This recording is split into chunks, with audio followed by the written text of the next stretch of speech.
Shalom, shalom les Koulam. J'espère que vous allez bien et que chacun d'entre nous a passé un excellent Shabbat. Et bien évidemment que les préparatifs de Purim vont bon train. Et comme j'ai l'habitude de dire, nouvelle semaine, nouvelle perspective, nouveau challenge et des décisions dans un sens de la construction. La Torah, dans l'une de ses parachutes, nous parle du sable de la mer, c'est-à-dire du peuple juif qui est semblable au sable de la mer. Et on peut également, pour les étudiants de Torah, constater que le sable de la mer est souvent utilisé comme une métaphore pour décrire la multitude et la diversité du peuple juif. Par exemple, dans la paracha Lech Lecha, c'est-à-dire Genèse, on va trouver ça dans Genèse chapitre 15, verset 5. Dieu dit à Abraham, regarde vers le ciel et compte les étoiles. Si tu peux les compter, ainsi sera ta postérité. Et puis, dans le verset suivant, il dit, je ferai de toi une nation comme le sable de la mer, qui ne peut être compté. Ici, le sable de la mer est utilisé pour décrire la multitude et la diversité du peuple juif, qui sera comme les grains de sable de la mer, innombrables et divers. De même, effectivement, dans la paracha Vaïra, chapitre 14, verset 24, il est écrit: et les enfants d'Israël marchèrent au milieu de la mer, sur le sable sec. Ici, le sable de la mer est utilisé pour décrire le miracle de la traversée de la mer, où les enfants d'Israël ont marché sur le sable sec, tandis que les Égyptiens ont été engloutis par les eaux. Voilà, en quelque sorte, une explication sur le sable de la mer à propos des enfants d'Israël. On parle d'une multitude, on parle d'un nombre qui ne peut être compté, une promesse d'Hachem faite à Abraham Avinu, en parlant de sa descendance. Alors, l'explication du sable de la mer ne va pas s'arrêter là, parce qu'il y a un aspect dont nous, je me dis, beaucoup ont semblé négliger, et c'est cet aspect, c'est ce détail-là que nous allons essayer de voir. Le sable ici qui est considéré comme une multitude, parce qu'on ne peut pas le compter, il va s'avérer que le sable de la mer a une autre explication. C'est ça que nous allons déduire. Nous allons découvrir ensemble. Alors, qu'est-ce que ça signifie le sable de la mer? On se souvient, pour ceux qui ont une bonne lecture, dans la paracha Shemot. La paracha Shemot nous raconte l'histoire de Moshe, qui est un jeune homme, et il est en train de faire le tour du palais, de la ville égyptienne, du pays de l'Égypte, il aperçoit au loin un Égyptien qui est en train de mettre en mal l'hébreu, c'est-à-dire l'un de ses frères hébreux. Et puis il dit, mais comment est-ce que cela peut-il être possible? Il se rapproche, n'est-ce pas, de la scène et constate effectivement que ce qu'il a vu de loin, il n'y a pas de doute. Il est raconté dans la paracha qu'il a regardé à droite, il a regardé à gauche. Il n'a vu personne et il a tué l'Égyptien. Et quand il tue l'Égyptien, qu'est-ce qu'il fait? Il a caché son corps sous le sable. Voilà ce que Moshe a fait. C'est-à-dire, après avoir tué l'Égyptien, il a caché son corps dans du sable.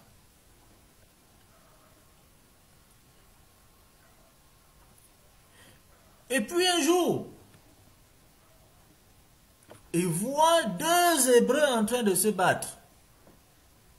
Il est obligé de leur demander, mais pourquoi est-ce que vous vous battez? Et la réaction, leur réaction est surprenante. Il lui demande, mais qui t'a-t-il établi? Chef au milieu de nous, notre juge au milieu de nous.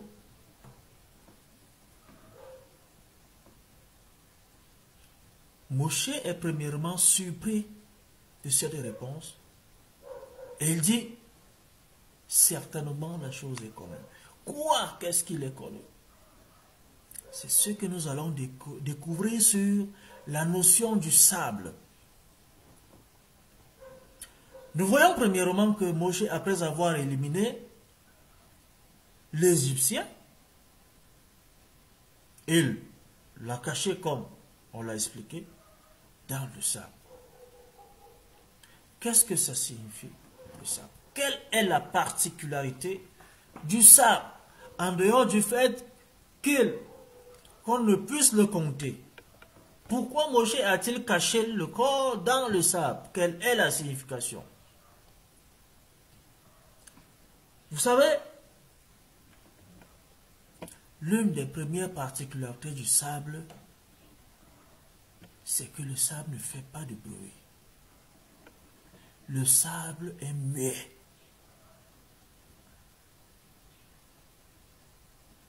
Le sable n'est pas agité. Le sable est enfoui dans la mer. C'est-à-dire, il est difficile de le voir. Et pour le voir, il faut creuser. Et bien même quand tu l'as creusé et que tu l'as déposé quelque part, il reste là. Sans qu'il ne se déplace. Il est là.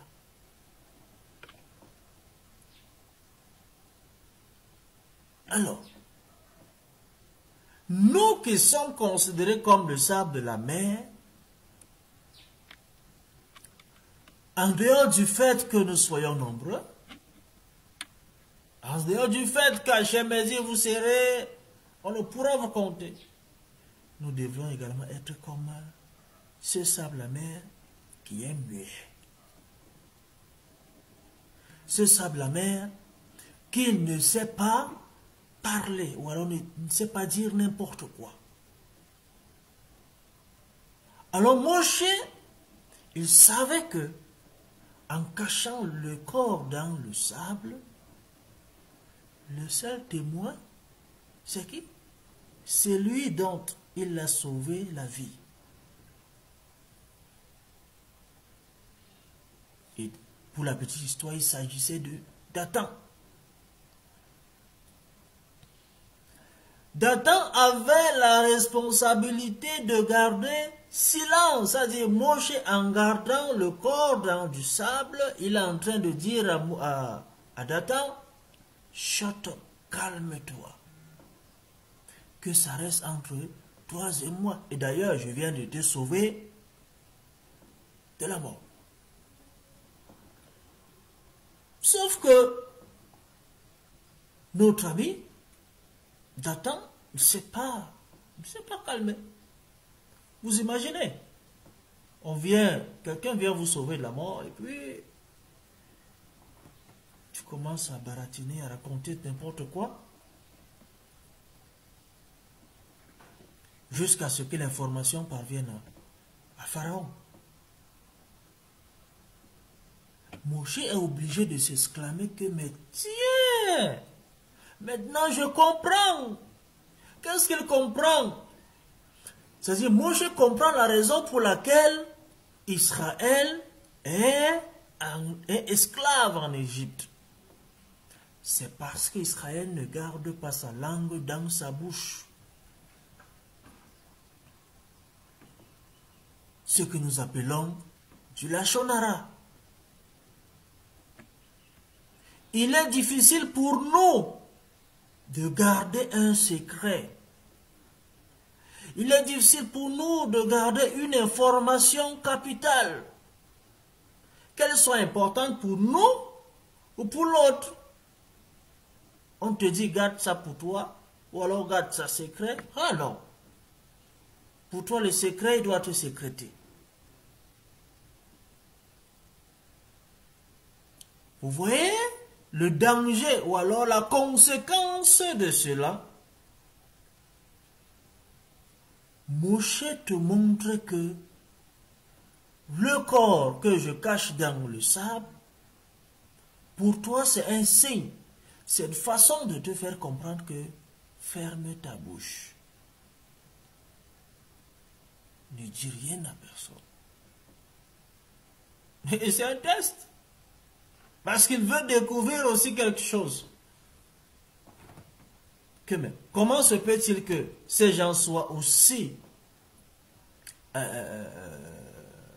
opprimés, oppressés, mais ils se rendent compte que ce sable de la mer, au lieu de rester calme, il fait trop de bruit. Alors nous, en tant qu'Israélites, ou Bantou Israélite, tu dois être considéré comme le sable de la mer en gardant le silence. C'est pas tout ce qu'on dit. C'est pas tout ce qu'on révèle. D'ailleurs, le Rabbeinu, Tif Rabbi Pinchas Yaoul, il a l'habitude de dire on ne donne pas tout au même moment. Et il y a des informations qu'on garde et on attend le meilleur moment pour les sortir. Sinon, on vous donne tout en bloc, tu peux devenir fou. On ne sait même, d'ailleurs, on ne sait pas comment est-ce que tu vas t'en servir. C'est comme le couteau. Donner le couteau à une femme de cuisine, femme ménagère, elle sait que non, c'est pour éplucher du manioc, du macabo. Donner le même couteau à un brigand. Ce couteau n'aura plus la même valeur. Il n'aura plus la même utilité. C'est ça l'information. Le sable de la mer ici, c'est savoir garder son calme. D'où vient-il que chaque fois j'ai une information, ben, oh mais écoute, je viens d'entendre ceci. C'est vraiment important. Et d'ailleurs que tu ne sais pas ce que cette information va créer. Lorsque mon frère il aurait cette information, qu'est-ce que cela va produire? Il faut savoir gérer l'information. Il faut savoir garder le silence et agir au moment opportun. Mais vous allez voir quelqu'un, il va dire, ben moi j'aime la vérité, j'aime pas le mensonge. J'aime toujours dire la vérité. Alors, c'est quoi la vérité? C'est quoi le mensonge? Non, moi je n'aime pas garder ceci secret. Tu as été témoin d'une information.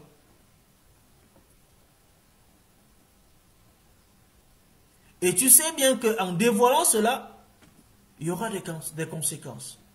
Mais tu dis quand même, parce qu'on a dit, il faut dire la vérité. Il ne faut pas mentir. C'est pour ça qu'on te dit, dans la Torah, lorsqu'un bandit se réfugie chez toi,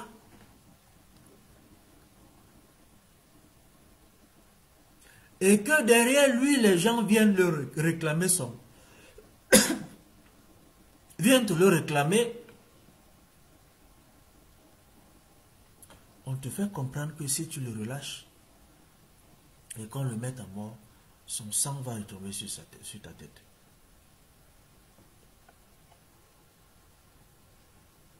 Tu as l'obligation de le protéger. Que de dire, ah dis donc ça, moi je n'ai pas de problème, va régler tes problèmes dehors.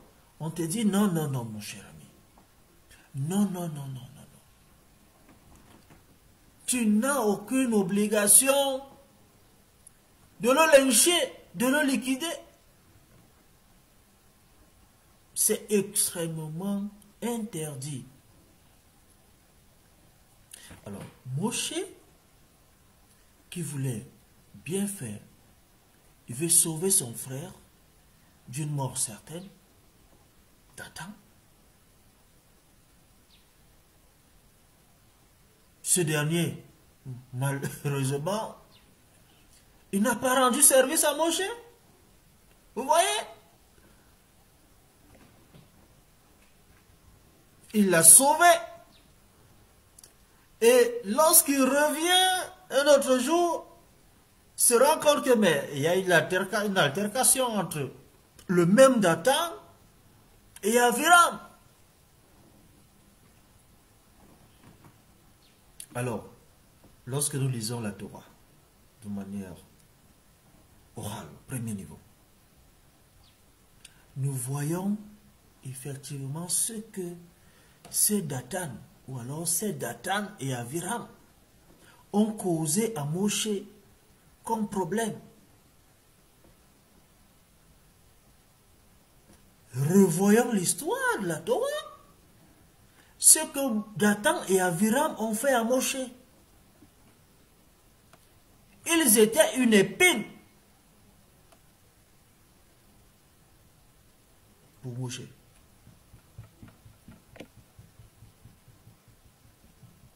On parle du sable de la mer. Tu es Dathan ou Aviram? La sagesse est enseignée chez les bandits israélites dès le bas âge. C'est pour ça qu'on nous dit, il faut toujours, chez nous, il faut toujours côtoyer les sages. Et même la Torah le dit, fréquente un sage. Tu vas éviter beaucoup de choses. Mais si tu te dis, je n'en ai pas besoin, je vis ma vie. D'ailleurs, je n'ai pas besoin d'apprendre de qui que ce soit, parce que j'en ai la moyen, je m'autodidacte. J'ai toute une librairie qui enseigne toutes les halachot. Même le Ben Ishai doit vous parler, je l'ai. Mais est-ce que tu es sûr d'avoir les secrets du Ben Ishai? Tu te fais maître? Ou tu es ton propre maître? La notion revient. Du maître-élève. Parce que c'est le maître qui t'enseigne à être comme le sable de la mer.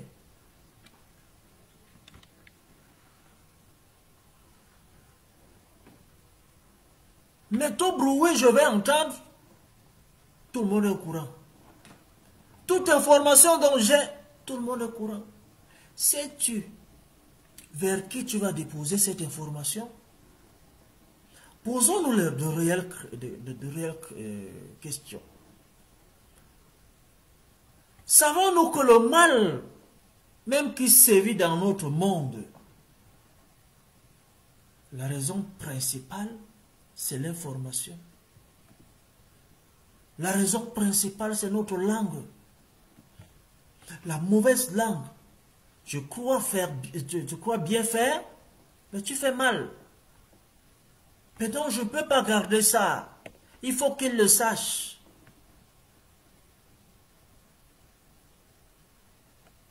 Sais-tu ce qu'il va faire de cette information? Tu en es le responsable. S'il y a dégâts, s'il y a conséquences, tu es le responsable premier. Il y a des guerres, il y a des meurtres, il y a des viols, il y a des vols, des agressions. Principalement parce qu'il y a eu l'information.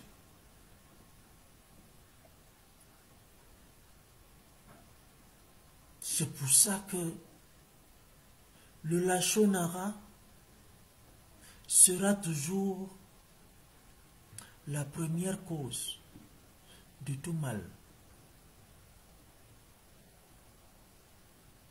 Dathan avait-il l'intérêt, avait-il besoin d'informer les autres que, ben, vous savez que tel a tué l'Égyptien, il m'a sauvé de l'Égyptien. Garde ça pour toi. D'autant plus que le corps de l'Égyptien n'a pas été exposé. Moshe ne l'a pas tué, il est parti. Il l'a déposé là.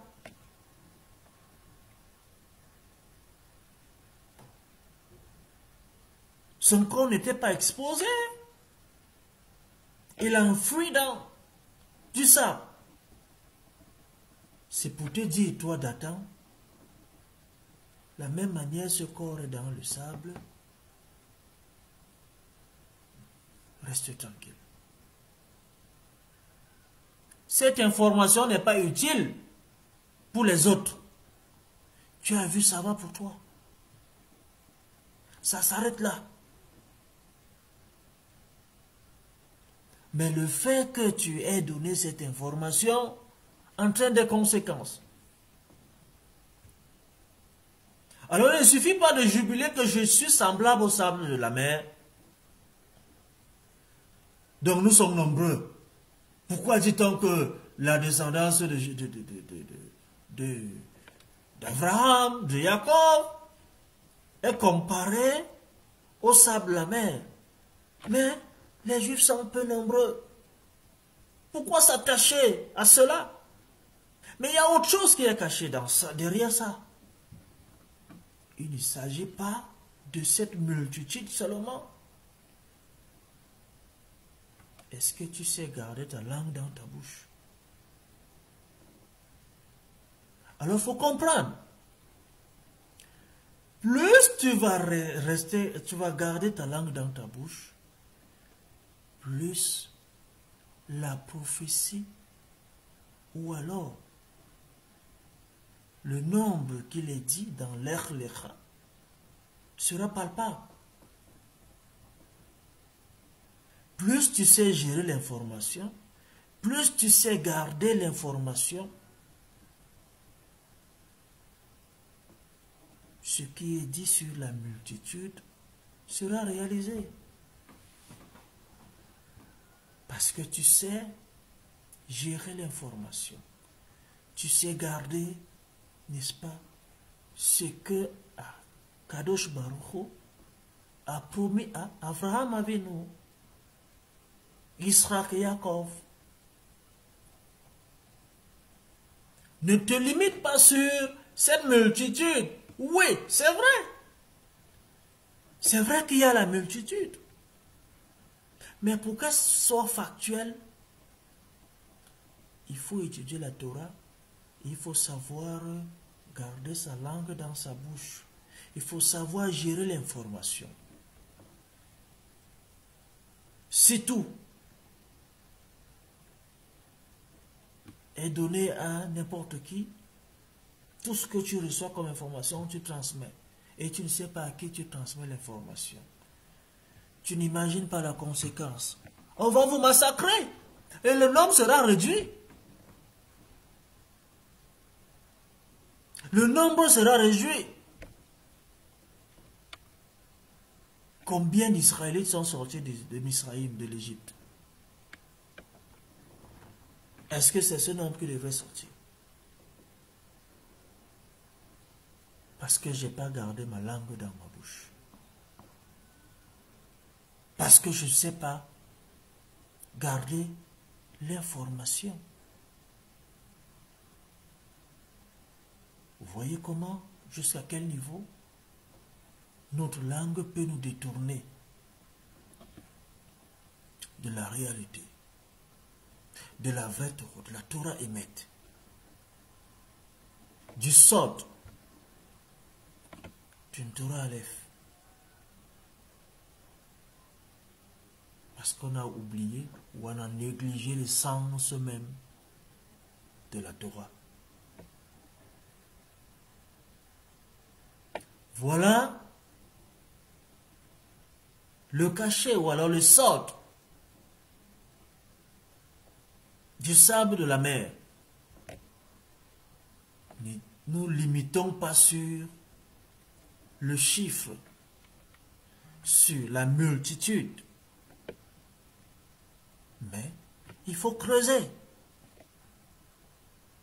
Il faut creuser.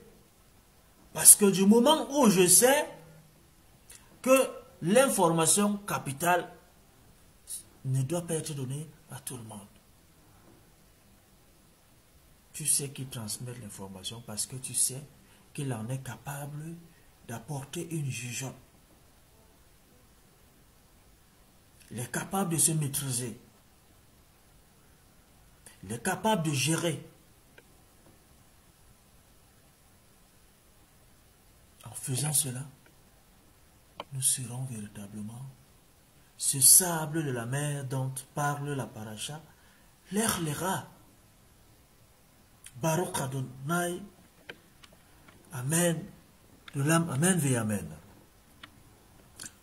Nous souhaitons un Rosh Chodesh Adar à tous les Bantous israélites. Et comme nous le disons depuis un certain moment, le Sidour Sambation version française est disponible. N'hésitez pas à contacter le Grand Rabbinat d'Afrique ou encore me contacter à moi. Vous serez servi où que vous soyez. Vous aurez tout ce dont vous avez besoin. En dehors de ce Sidour Sambation, il y a tous les documents, il y a tous les livres donc, qui pourront vous aider à mieux grandir dans la Torah.